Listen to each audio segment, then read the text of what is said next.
al segle XX a partir de presentar la notícia de Raimon Torroja, un mestre que va ser justament aquí a Arenys de Munt, per això potser és adequat fer-ho aquí, de l'any 1926 al 1931, 5 anys. Un mestre exilat i oblidat, i com això forma part de la censura.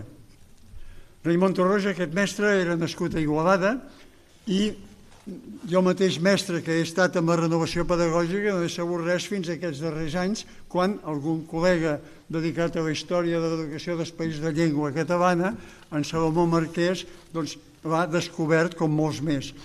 Aquests anys de recerques d'historiadors voluntaris o en aquest cas d'un historiador ben vinculat a la pedagogia. I això és memòria recuperada.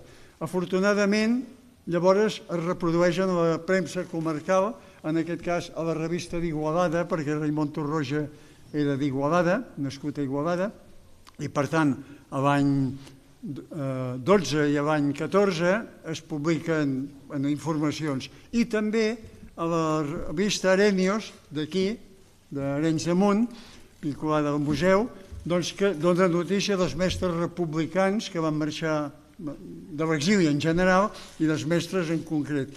Fixeu-vos que això correspon a aquestes memòries recuperades que jo vaig contribuir a la d'Herminio Almendros, l'inspector en cap de Barcelona de l'any 39, que també va exilat per Coll d'Ares, i que jo vaig entrar d'inspector de l'Educació de Barcelona i no hi havia notícia res. Una institució que té tants arxius i tantes coses, doncs estava censurat, estava retirat tot el que hagués pogut fer i dir Herminio Almendros. O el cas que hem conegut recentment d'Antoni Benages, el mestre que va portar els nens al mar, aquell mestre de Mont-roig del Camp, que estava a un poble de Burgos, i l'hem recuperat afortunadament, va fer una exposició, una recerca, i llavors se n'ha fet una pel·lícula que afortunadament ho ha donat a conèixer. El mestre Raimon Torroja va venir aquí, eren 2 estudis, 2 classes, hi va haver molts més nens, n'havien de fer més, i llavors van fer aquesta... El cafè el van adaptar per escola amb 4 classes. Però precisament el bo és de dir que aquest mestre de seguida va protestar per les condicions en què estava això. Potser prèviament havia d'haver llegit, que ho tinc aquí a punt, del Salomó Marquès, que dona notícia de Raimon Torroja dient: encara queda molt de passat que ha conformat el que som per recuperar. Al nostre país va haver-hi col·lectius que al primer terç del passat segle XX, especialment durant els anys republicans 31-39, varen jugar un paper important en la construcció d'una nova societat fonamentada en la justícia, la solidaritat i la modernitat. Em refereixo concretament als mestres públics. I per tant això és el que va quedar censurat. El mateix Salomó Marquès calcula que un 11% es van exilar, que de l'altre 89%, la tercera part, van ser expedientats, apartats i no podien exercir. I per tant només quedaven 60%, dels quals alguns es van adaptar i no van ser capaços, per feblesa potser, no podien discutir les coses. Van fer aquesta escola i el mestre Raimon Torroja, aquí, a Arenys de Munt, va redactar un informe per a la inspecció que proposava millores. Entre altres cosas manifestaba algo con que alegrar la escuela y dar al niño su fina sensibilidad artística tan desconocida, motivos de emoción que constituyan en su formación un punto de partida para ulteriores y desconocidas adquisiciones.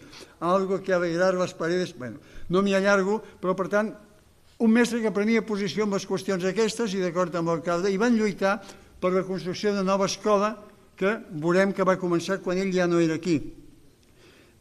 Ell, des d'aquesta escola i participant en la formació de mestres de les escoles d'estiu, doncs tractava de qüestions d'ensenyament, només un paràgraf d'ell directament de pedagogia i didàctica. El desenvolupament d'una lliçó pràctica, qualsevol, suposa sempre, tot quan aquesta lliçó presenta com a objecte de discussió 2 ordres de precedents, uns que assenyalen l'orientació teòrica, altres que refereixen als detalls del mètode, de tècnica pedagògica, i quan la lliçó s'anuncia així amb un tema com aquest, civisme, tractava molt del civisme, ara ho veurem, aleshores interessa més encara. Precisament, havent tractat aquestes coses a la formació a l'escola d'estiu, participant en el de civisme, va ser va anar a parar al Patronat Escolar de Barcelona i va ser mestre i director de l'escola normal, de l'escola de pràctiques de l'escola normal de la Generalitat. Però abans de passar la pàgina, fixeu-vos, aquestes eren les aules del que va ser el cafè adaptat, que ell es queixava que no tenia condicions, i aquest és el nou edifici que per la reivindicació que ell va fer a la inspecció l'any 30, ell se'n va anar al 31 a partir del govern de la Generalitat, se'n va anar a Barcelona, però aquesta es va programar pel 36, però no va arribar a ser fins al 37 per causa, evidentment, de la situació de la guerra. En el llibre en una publicació d'Educació i Història és on el company Salomó Marquès va publicar tot això. Teníem en Raimon Torroja amb fotografies perquè en tinguem una idea, quan era mestre aquí a Arenys i quan va passar a ser primer mestre i després ja director de la mateixa escola de pràctiques anexa de l'Escola Normal de la Generalitat. 1931, 34 director i el 39 no s'exila, sinó que és portat a la presó, és tancat, 2 anys. Per tant, és l'exili interior, està aquí, i presoner, surt de la presó l'any 39, es queda aquí volent, però no pot exercir, sobretot com a mestre públic, fa algunes classes privades, amics i coneguts amb ells, i treballa en correcció editorial, però se'n surt com pot. I el 48 no aguanta, no pot més, decideix marxar. Després d'aquest exili interior, sembla que sigui voluntari, però no direm que és voluntari, és l'exili exterior. Se'n va passant per Cuba, etc., no ho explicaré ara en detall, però arriba a Caracas i allà al Col·legi Amèrica, em sembla que es diu, doncs fa de... Sí, Col·legi Amèrica. És professor fins que va morir l'any 1960. Bé, amb això què tenim? Doncs una persona molt preocupada sobre la professió docent, com vaig? El 1930 redacta una memòria en què expressa les condicions que han de tenir els mestres que treballen a l'escola. Per tant, tenia les idees clares. Al 30, quan estava aquí mateix, cultura general, capacitat d'adaptació a l'escola, en fi,